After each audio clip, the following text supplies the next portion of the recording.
Happy Memorial Day to everyone out there, especially our veterans who serve us, have served us, and we have a responsibility to serve them. So it's a wonderful day just to acknowledge the incredible service of so many Americans to make sure that all of us who are here are made safe and secure.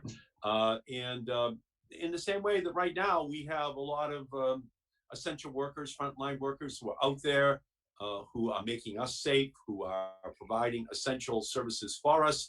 And we should continue to protect them by self-distancing, by taking all of the public health measures that we know are absolutely positively working to reduce this threat. So let's honor them by doing what we know is necessary to do in order to keep them safe. So it's a great honor today, though, to know that with us I have two special guests.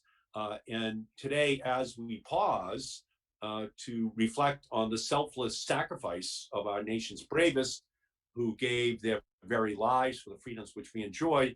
And Memorial Day is a time to remember friends and family and strangers who died for our country. It's also a fitting time to thank the countless individuals who are veterans or are currently serving. And Massachusetts veterans are a special breed because we have always been first to fight for freedom, and being first in freedom is not enough if we don't put our veterans and their families and their health first. So this Memorial Day, we're faced with a grim reality. As is all too common, veterans are faced with outsized challenges in the midst of this pandemic. Issues that veterans deal with in normal times are being exacerbated by a public health emergency and a deteriorating economy. This is not a time to overlook these concerns. Rather, it is imperative that we in leadership discuss, reflect, and then act on behalf of veterans across our country. And that's why we're here today, to discuss how we can give back to the service members who gave so much for us. And there are few more passionate or informed about this work than my friends, State Representative Linda Dean Campbell and State Senator Mike Rush.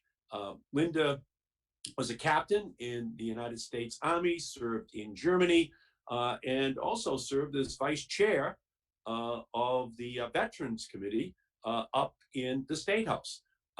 Mike served as lieutenant commander in Iraq, 25 years, still in the Naval Reserve. He represents Dedham, Dover, Needham, Norwood, and Westwood. Linda represents Methuen and Haverhill. And right now, Mike is the vice chair of the Joint Committee on Veterans Affairs up in the State House. So they are particularly knowledgeable about these issues as veterans who serve in the state legislature, looking at all of these critical issues that every veteran has as a part of their daily life. So I just want to thank the both of you for your selfless service to our country. And I thank you for joining us this evening. And maybe we could start with a little conversation about the Holyoke and Chelsea soldiers' homes and what happened there, what needs to be done to rectify it, and what we can do to make sure that it never happens again. So I thank both of you for joining me this evening. And maybe we could start with you, Linda. Maybe you could give us your insights into what is happening in Massachusetts in order to protect our vets who are still in these nursing homes. Right, sure. And nursing homes, across the board, Senator, are experiencing a really tough time here. But obviously the situation at Holyoke has been unique and, nationally a great tragedy. And I want to thank you for, your efforts to push the GAO to look at this and look at standards of care across Massachusetts and in the US, because when we're starting to look at this, of course, there's a lot of investigations moving forward, and I'm very pleased that that's going to happen. I think there's going to be some deep dives into how this happened from many perspectives, which is great. But one of the things that I picked up just in reading is that the inconsistencies in inspections of these facilities, and I think that's something action that we can take both at the state level and at the federal level, and looking to see that HHS gets involved in these inspections because they have the capacity and the expertise to do that.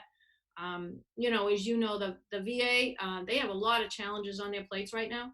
And so I think that, bringing HHS in to inspect these facilities and to make those inspections public to us, and have some consistency across the board as to what standards we are going to expect from these facilities. Yeah, thank you. And what Linda was referring to is a request which Senator Warren and I have made of the General Accountability Office, the GAO, to do a comprehensive study, not just in Massachusetts, but across the country, of these veterans' long-term care facilities and the protections that are there, and to give back a report to the United States Senate as to what happened and what needs to be done to make sure it never happens again. Senator Rush, what are your insights in terms of what happened and what needs to be done in the future? Sure, a couple things. First and foremost, thank you so much, Senator, for having us on board today. It's a real pleasure to be with you, and we certainly appreciate the work that you have been doing on behalf of both our state and nation's veterans for many, many years. So we certainly appreciate that.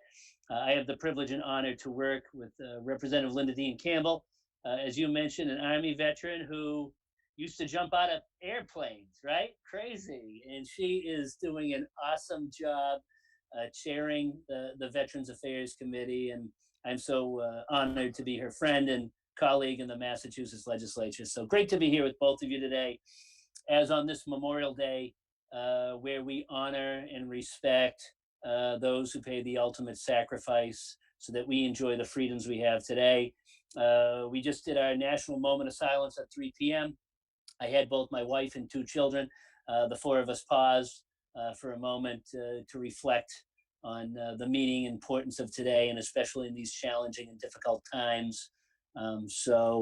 Again, appreciate you having us on to talk about these important issues. Massachusetts is very unique. Out of our 50 states, we've been giving benefits to veterans since the Revolutionary Civil War. And we've been doing a phenomenal job at it. I've had the opportunity for the last 4 terms in the state Senate to chair the Committee on Veterans Affairs, and myself and Representative Campbell, many others have worked hard talking about issues in terms of long care, housing, and care for our veterans. We commissioned a report. The legislature, under the Senate President and the Speaker, have been doing a lot of due diligence over the years to look at long-term housing and care options for our veterans. And while we have several investigations going on now, which will provide us with a lot of insight and information, the legislature throughout the last 8 years has made recommendations to both soldiers' homes, to which we believe would long-term provide better care for our veterans. So thank you. No, thank you. So, Linda, what pops out at you in terms of the deficiencies that exist right now that have to be corrected? Well, I think right off the bat, you have to look at staffing, right? And enough staffing, right? And when you look at these veterans, Senator, a lot of them, as you know, are very elderly. They have a lot of health conditions that are very challenging, right? Complex health conditions. And so I think that we have to look at staffing in that respect. We also, I think, have to look up the chain of command to ensure that we have individuals that have a general medical background and experiencing and managing these homes.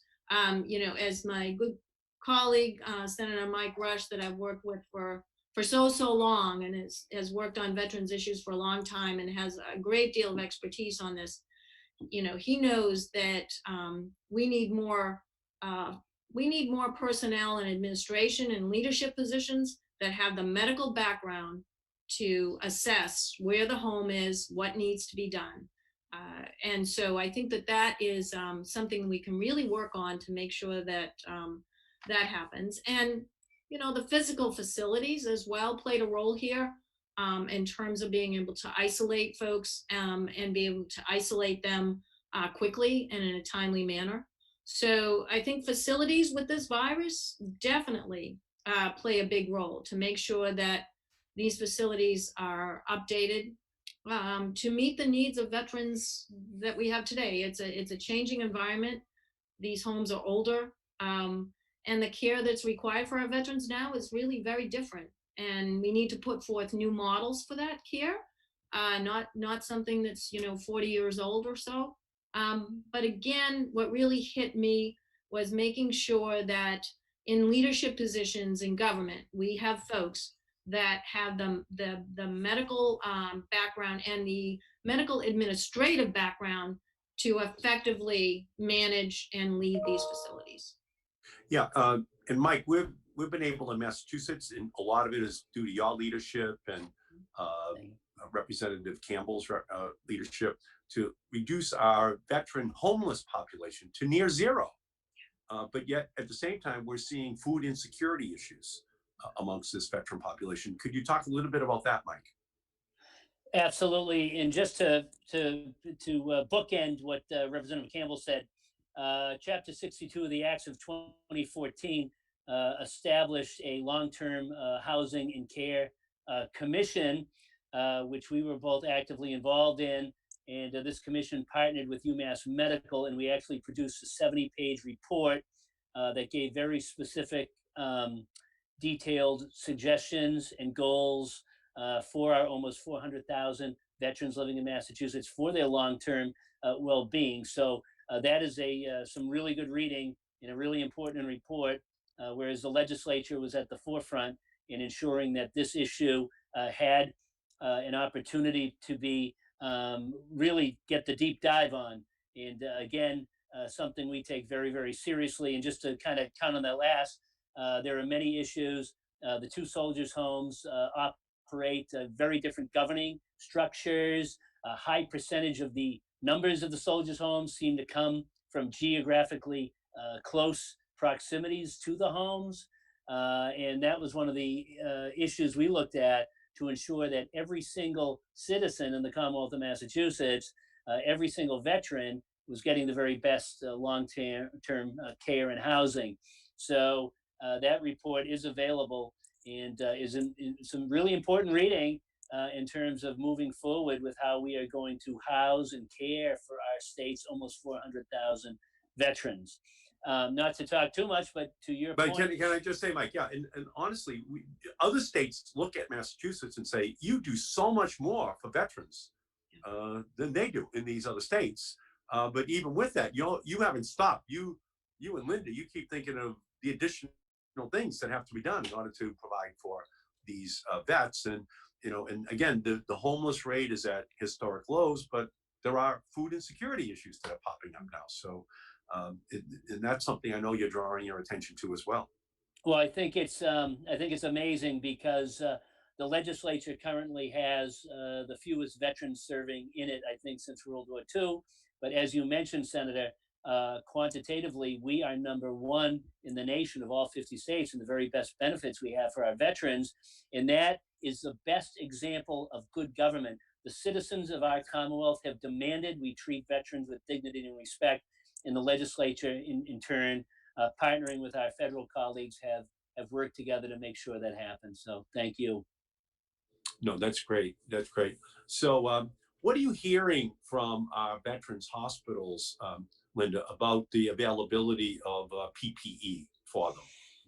So, I'm always brutally honest, Senator, and I think that's the best way. And, we all, and you're well aware of this, and your intervening actions were extraordinarily helpful. At the beginning of this, we faced some critical shortages everywhere across the country and in Massachusetts. We weren't immune despite our excellent healthcare system, right? early on there were shortages. There's no doubt about it. Now we've caught up, right? But when you look at the complexity of the supply chain, it's enough to drive you crazy. It's just it's like a Rubik cube, you know. It's extraordinarily complex. It's like 13 different supply chains have to contribute to one ventilator and protection. So I think that we have to look at that in terms of, you know, future crises going forward, not just this virus, but moving forward to crises that we anticipate happening both, you know, in the healthcare industry and also others. That there's certain critical items that I think that we have to be able to have quickly, and we have to be able to manufacture ourselves.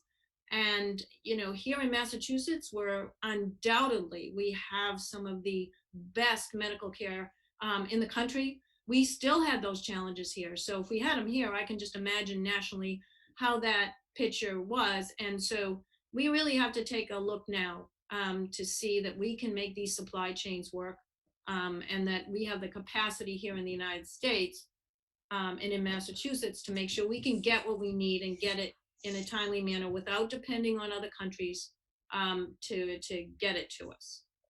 Yeah, thank you. And Mike, can you talk about the issue of mental health Sure, for our vets? sure. We know how But many. It's like 22, I think, a day commit suicide in our country. It's like 8,000 a year. How much more do we have to do with mental health for our vets to make sure we're actually dealing with it, with the magnitude of the problem, with the magnitude of the response nationally? Well, you know what, and that's a great point because unfortunately, we are a nation, as we all know, we are a nation at war. As we speak here today, we have members of every service on the line around the world, ready to respond, ready to do and pay the ultimate sacrifice, much like those we honor today on Memorial Day have done for us. And many of these folks, because we are an all volunteer force, as you mentioned earlier, I am still a reservist in the United States Navy. We have folks in my unit, as we sit here today, mobilized to all corners of the earth, picking, picking up the slack for the idea of having an all volunteer force as opposed to conscription or a draft. So we owe it to each and every one of them. And when I served in Iraq, I served with some of the finest young men I have ever met in my life. But many of them were doing, we would work jointly, the United States Army, Special Forces, and many of them were on deployments number 5, 6, and 7. So we owe it to each and every one of these young people, these young women and men who are raising their right hand and volunteering to have the very, very best mental health options available for them to curb this horrible, horrible spike that we have seen since 9/11 in suicides from those who have served and are serving now. Yeah, my wife is a retired 2-star admiral and a psychiatrist, and she was Assistant Surgeon General of the United States. And she has just always been concerned about the lack of resources that are put into the mental health. We honor them for their physical bravery, Right. for everything that they put on the line. But like you were saying, Mike, there are long-term ramifications for many of these individuals for what they saw, what they did, what they were exposed to. And the resources just have to be beefed up because we can see it on a daily basis, how it plays out in the lives of these people. And Senator, I'll just jump in too. You have pointed out that, the access across even Massachusetts for mental health care is not consistent.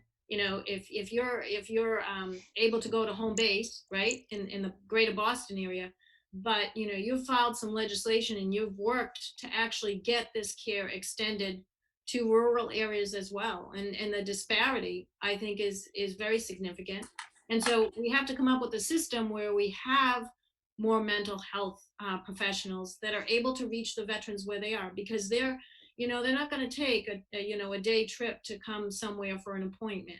And I just want to thank you for that, because Senator Rush and I, we're working on that issue to work with home base to get them to extend out to the rest of Massachusetts, and they're doing great work in that regard. But boy, there's a tremendous disparity, and I really appreciate your efforts on that because a lot of soldiers go home right after they serve. They go home, and we need to meet them where they are. So I thank you for your efforts in that regard. Yeah, and I've been over to home base, and it's just an incredible program. Maybe Senator Rush, you could talk a little bit about home base and what that represents as a model and its success in helping to uh, give a hand to vets. And that's exactly it, Senator. And as Representative Campbell mentioned, all hands. That's the way we've operated here in Massachusetts. And I tell people I get all my medical care from the VA in West Roxbury, and it is superb. I could not be happier with the care that I receive. And I tell people that there's a reason, I believe, because for years, at one point, there were almost 1 million veterans after World War II in Massachusetts. And we had folks like yourself, like Joe Moakley, like Tip O'Neill, who doubled down on the VA for their constituents. And because of that added eye on the VA, due to you folks and the work you did and the funding you brought I believe, created a atmosphere of excellence at our VA. And I tell people the Massachusetts federal VA hospitals are probably the best in the nation. And again, it didn't happen by accident. It was a lot of blood, sweat, and tears by our elected officials who really doubled down to make sure that there was that level of excellence for those who serve. So thank you very much. Really appreciate it. So your message then is that the VA is providing quality health care to people, and your own family is an example.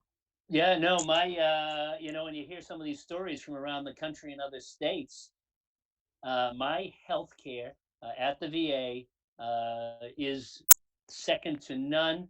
And I could not be happier. I did a telemed appointment a few weeks ago. It was regularly scheduled prior to the pandemic.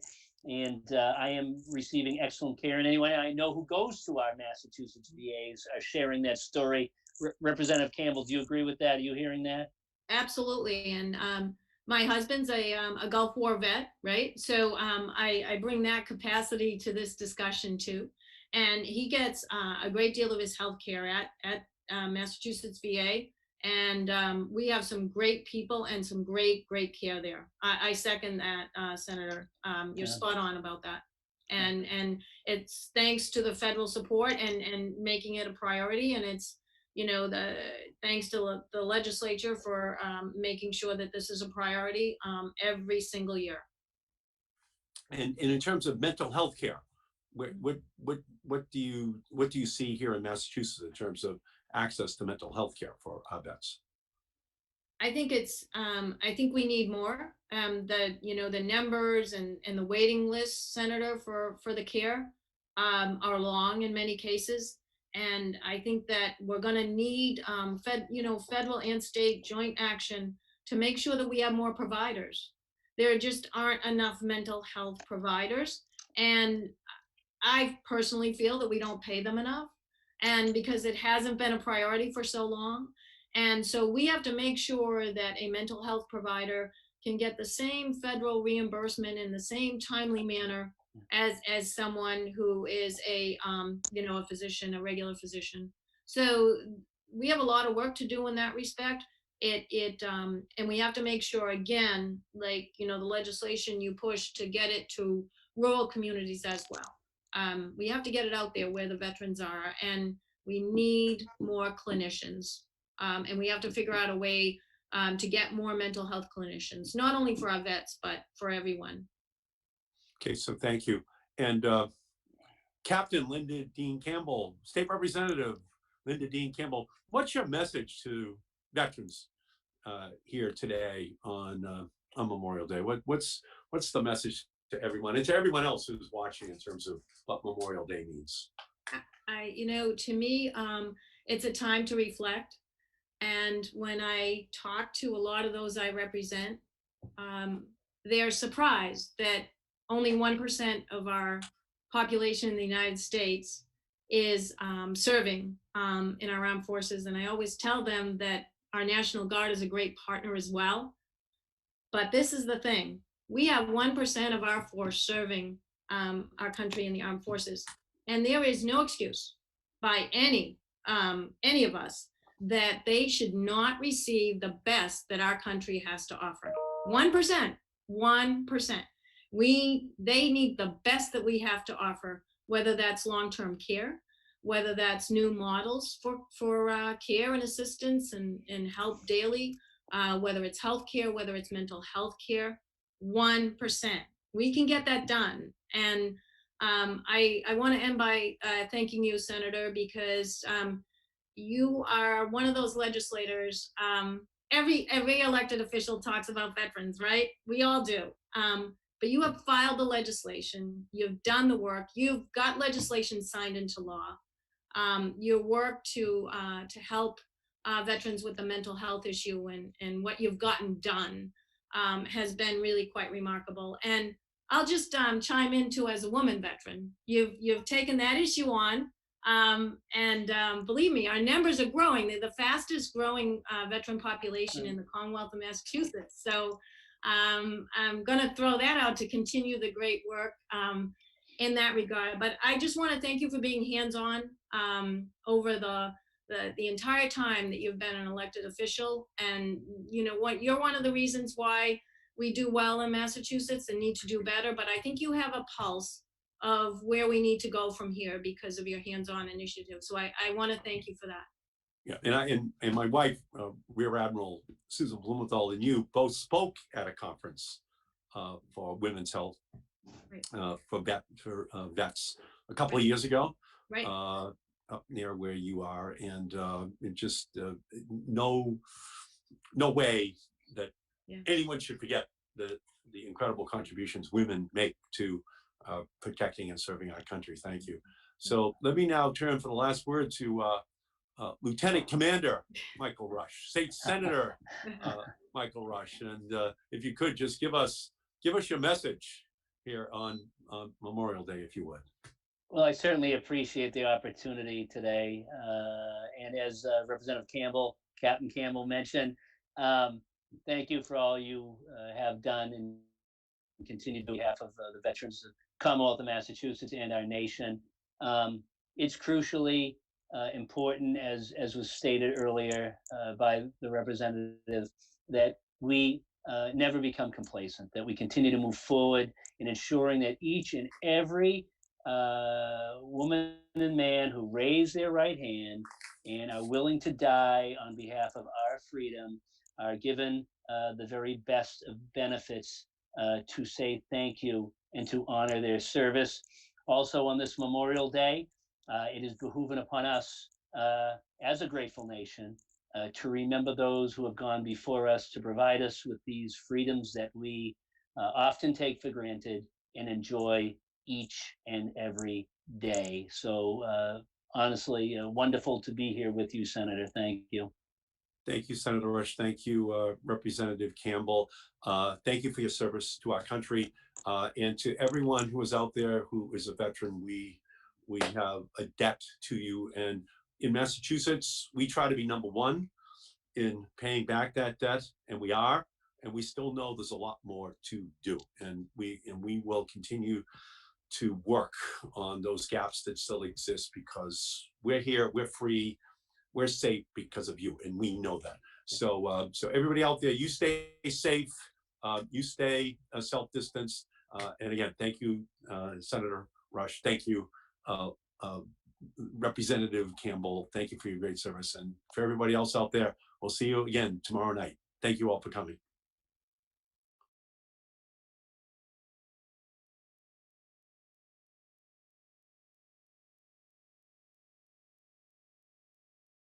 In September of 1997, a replica of the Vietnam Memorial Wall came to Stoneham, Massachusetts. It had every name of every person who had died in the war in Vietnam. Alice Del Rossi, my friend, was there. She took me by the arm over to the wall, and she put her finger on the name of her nephew, Richard Fitzgibbon Jr. She told me that just having her ability to put her finger on his name gave her a spiritual connection to her nephew. But that it also made her very sad because her brother, Richard Fitzgibbon Sr., had died in Vietnam in 1956, and the Pentagon refused to put his name on the wall because they were contending that the war had not started in 1956. And she asked me if there was any way we could get Richard Fitzgibbon Sr.'s name on the wall so that the father and son could be together. And so I began a crusade along with Alice to accomplish that goal. I called the great writer Neil Sheehan, who had written the book, the definitive book, A Bright Shining Lie about the war in Vietnam. He told me that there would be a picture of the French taking down their flag. And at that point, the United States was in charge of that conflict in Vietnam. I found that picture, I brought the Pentagon to my office, and I demanded that they put Richard Fitzgibbon Sr.'s name on that wall. It took another year or so for the Pentagon to finally relent, but in 1999, on Memorial Day, on the Washington Mall, the entire Fitzgibbon family, including Alice Del Rossi, Richard Fitzgibbon Sr.'s sister, were there to see his name etched on that wall to join his son, a mission that father and son had undertaken for the United States government. And finally, they were being honored together on that wall. For the Pentagon, it was a truth they did not want to admit. It was inconvenient for the Pentagon to concede that when Richard Fitzgibbon Sr. died in 1956, the United States was in charge of that conflict in Vietnam. It should never be inconvenient for the American people to recognize the sacrifice of those great Americans and to pay tribute to the families who paid that ultimate price in losing their loved ones.